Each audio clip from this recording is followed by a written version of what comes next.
My dad was 51 when he was diagnosed. His life was taken away from him. It's really, really hard to see somebody still there physically, but just not the person you once knew.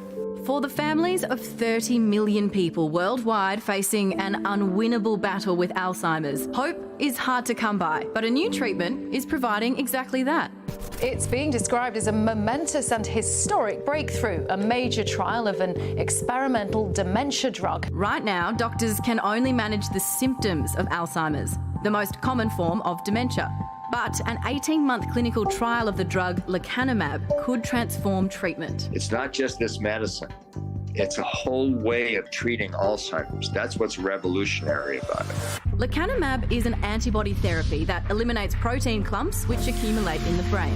While it's unknown how the proteins drive Alzheimer's, what we do know is removing them slows patients' decline. Potentially, it can keep people with Alzheimer's disease in the early stages of dementia for a longer period of time, so they don't progress as quickly and deteriorate as quickly. While early results paint lecanemab as a miracle cure, there are some worrying side effects. So there were 44% of people had treatment-related adverse effects.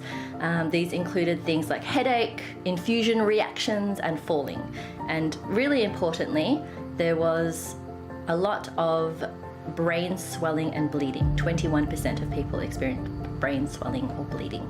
And it's expensive, costing $18,000 to $54,000 per patient per year. But with a projected 6.4 million Australians to be diagnosed with dementia in the next 4 decades, the new treatment's cost could be a price worth paying. I know if he knew there was hope, if not for him, but at least for other people in his shoes, he would be thrilled to hear it.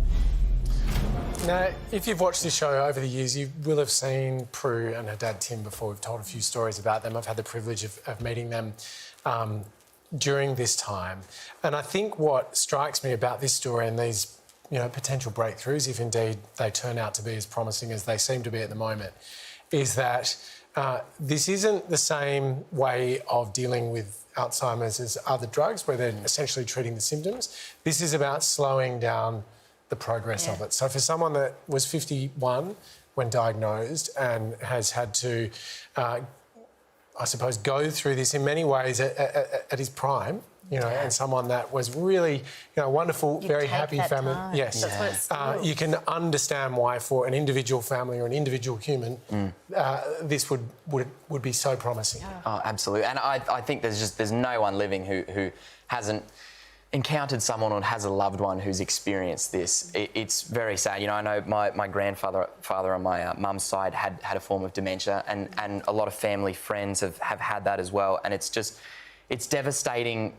Someone you love, someone you're close to, you see going through that, and just not being able to relive and enjoy the moments they had. It's heartbreaking, but I guess it just reminds you you gotta spend every second with the people you love and really surround yourself with love and light, and hopefully this is light at the end of the tunnel for a safe way for people to stop this.